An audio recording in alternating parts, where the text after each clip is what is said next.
Aujourd'hui, je suis en train de me poser une question. Est-ce que ça t'est déjà arrivé de te demander à quel moment t'avais commencé à douter de toi? Parce qu'en soi, si tu observes un enfant et que tu regardes bien, bah lui, il essaye, il va tomber, il va recommencer. Et en fait, il va pas passer son temps à se demander est-ce qu'il est assez bien pour les autres? Ou est-ce qu'il est assez bien tout court? Il va pas non plus se demander si les autres vont le juger. En fait, il va juste faire, il va agir. Alors, qu'est-ce qui s'est passé entre cet enfant-là et l'adulte qui hésite aujourd'hui à envoyer un message, à prendre la parole, à se lancer dans un projet, ou même simplement à être lui-même? Pendant très longtemps, j'ai cru que certaines personnes naissaient avec de la confiance en elles. Alors que d'autres, comme moi en l'occurrence, en manquaient. Mais en fait, aujourd'hui, avec un petit peu de recul, je pense qu'on se trompe de question. Peut-être que le problème, c'est pas du tout le fait de manquer de confiance en soi. Peut-être que on a simplement appris à douter de soi. Et je pense que comprendre cette différence peut changer beaucoup de choses. Si tu regardes un enfant, tu remarques quelque chose qui est assez fascinant. En fait, il va pas attendre d'avoir confiance en lui pour pouvoir essayer. Il va juste faire, il va essayer. Et c'est en essayant qu'il va découvrir s'il est capable de faire. Il va tomber, il va recommencer, il va se tromper. Et en fait, il recommence encore et encore. Et surtout, il va pas passer son temps à se demander est-ce que je suis assez bien pour y arriver. Alors bien évidemment, un enfant, ça peut aussi avoir peur. Il peut être timide, il peut hésiter. Mais il va jamais remettre toute sa valeur en question parce qu'il a raté quelque chose. Et c'est là que je me suis posé une question parce que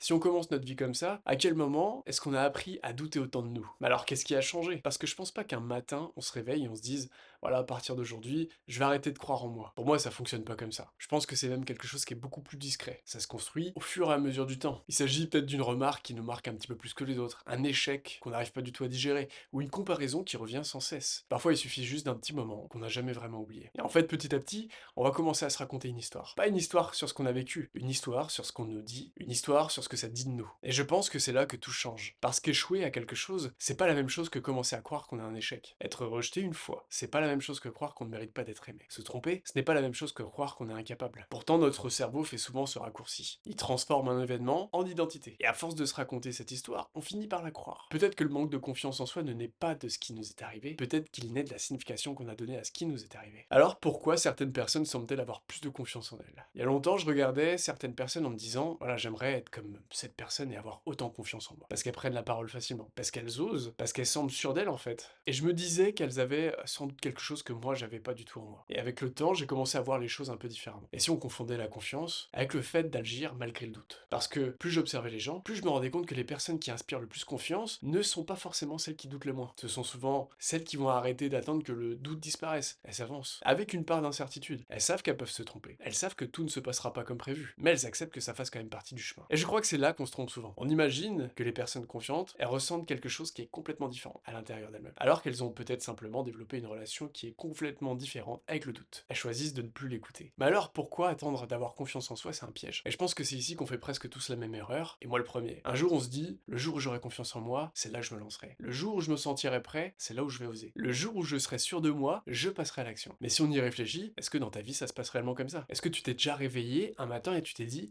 ça y est, aujourd'hui, j'ai confiance en moi? Moi jamais. Par contre, je me suis déjà surpris à avoir plus confiance en moi après avoir fait quelque chose qui me faisait peur. Comme si la confiance n'était pas le point de départ, mais la conséquence. Et je crois que cette confusion, elle bloque beaucoup de monde. Quand on parle de confiance en soi, on attend un sentiment, alors qu'on devrait plutôt accumuler des expériences. Parce qu'en fait, au final, à chaque fois que tu fais quelque chose que tu ne pensais pas être capable de faire, tu envoies un message à ton cerveau. Tu lui dis, tu vois, là, on a réussi. Et cette preuve-là, elle vaut beaucoup plus que 100 discours de motivation que tu peux voir sur Internet. La confiance, elle grandit pas parce que tu répètes que tu es capable.